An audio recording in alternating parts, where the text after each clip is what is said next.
Welcome to St. Paul, Minnesota. A nice timing pattern. Shot in, shoots, scores! First goal of the tournament, it's Penn State. But Cochran doesn't clear it. Dalrymple the shot, big rebound, Mason Yost! Ohio State lives another day. Puck free for Leon Brisket right in front. It's Letary, and Minnesota leads. Minnesota advances to face Michigan.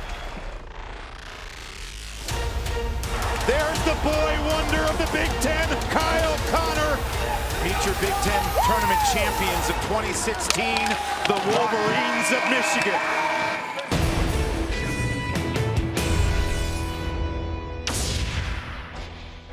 Welcome into another edition of the Big Ten Hockey Report. This a tournament edition as Michigan gets ready for the NCAAs after winning the Big Tens. Rick Pizzo, Paul Caponigri along for the ride. Wolverines have done it with offense all year long. Last weekend in St. Paul, Cappy, same story. It is, and it's amazing. You keep waiting for these guys to maybe slow down a little bit, but that top line just keeps coming at you.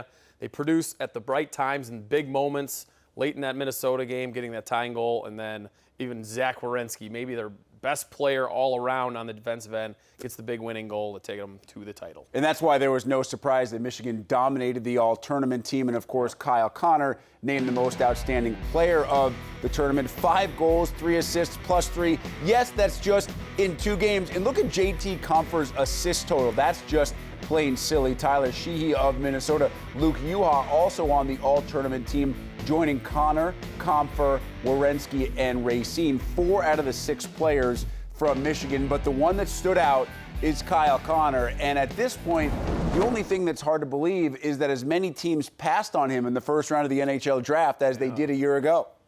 That is, and the fact that he didn't make the World Junior team, which is the top under 20-year-olds in the United States to go over play in that tournament. I think maybe that team might be like, wow, how did we miss on this guy? But it's amazing, and we just talked about it, is how he just keeps producing. There's not a guy, there hasn't been a defenseman or a pairing or a team been able to really figure it out, and I think that's what's so remarkable is they know that line is the most important, and they key on them, and it doesn't affect them. They just keep going.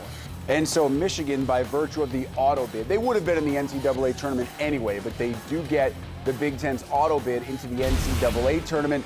And they will start in the Cincinnati region against Notre Dame on Friday. And this is being called the region of death because you have Michigan against Notre Dame, a Notre Dame team which went 19-10-7 this year. And the other half of that region is North Dakota, the overall number 3 seed, and Northeastern, a team that has lost just 1 game since playing, I believe, in the Bean Pot a couple of months ago. You get out of that region, Cappy, and you have done yeoman's work. It will be interesting to see because I almost think of the draw that they got there, they got the team that's coming in the least hot. North Dakota's lost only 1 game in their last 10, and Northeastern, not to even go back past the Bean Pot, is 21-2 in their last 23 games, which is ridiculous. Shows how bad they had a first half to just squeak into the tournament. But Notre Dame, when I looked at their schedule, a lot of their losses came against ranked teams. They beat on the teams they were supposed to. They were good against the good team. They were good against the good teams, but that's where a lot of their losses were, the top-ranked teams. So I like Michigan's first matchup. I like what I see, what they can do there. It's then the next game that's going to make it really difficult to get to Tampa. Yeah, either North Dakota or Northeastern. Specifically, when you look at what Michigan has on the offensive end and specifically in goal as well, because Steve Racine played very well in St. Paul. He'll be a big-time key when the Wolverines get started in the NCAA tournament. Anywhere specifically that they match up really well against Notre Dame that Red Berenson's team has to take advantage of? You know, I don't think there's one specific thing. It's the same remedy they've gone with throughout the season. A great power play, have that first line dominate, and then what they got last week, we talked about it last week, have their D be solid and Steve Racine be solid. He did both of those things this last weekend, and they won both games, obviously solidly against Penn State, and then a nice come-from-behind win against Minnesota. And I think they key on themselves, do what they do best, and worry about Notre Dame matching up with their stuff. Before we wrap up, let's get a thought on Minnesota, the team that loses to Michigan in the Big Ten Tournament Championship game. Only lose a couple of seniors. This is a very young team this year, but just yesterday, Hudson Fasching signing a deal with the Buffalo Sabres team that traded for him after he was drafted a few years ago. He'll go straight to the big club, but that means he won't be back with Minnesota next year. Right. So you start to look at the future of the Gophers and guys like Sheehy and Novak, and guys who are on their way up, Brissett as well. What do you see next year for Don Lucia's team?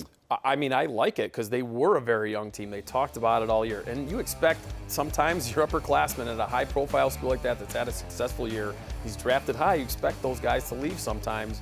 So you usually try to recruit that way. But when you have Justin Cluse, who hasn't made a decision yet on if he's going to come back for his senior year, that's very important. If you could have your senior captain come back, have that experience and that leadership, Leon Brissett, if he stays, there's a lot of questions. I love the players. If all those guys that can come back from now on will, along with them and the recruits they have, I think they'll be fine. Also, Eric Shearhorn. Yeah, I was going to say, and your Big Ten goaltender of the year, Eric Shearhorn, as well. So one Big Ten team plays on as Michigan starts NCAA tournament play in Cincinnati this weekend against Notre Dame. For Paul Caponigri, I'm Rick Pizzo as we wrap up another edition of the Big Ten Hockey Report. Final destination, Tampa, and the 2016 Frozen Four.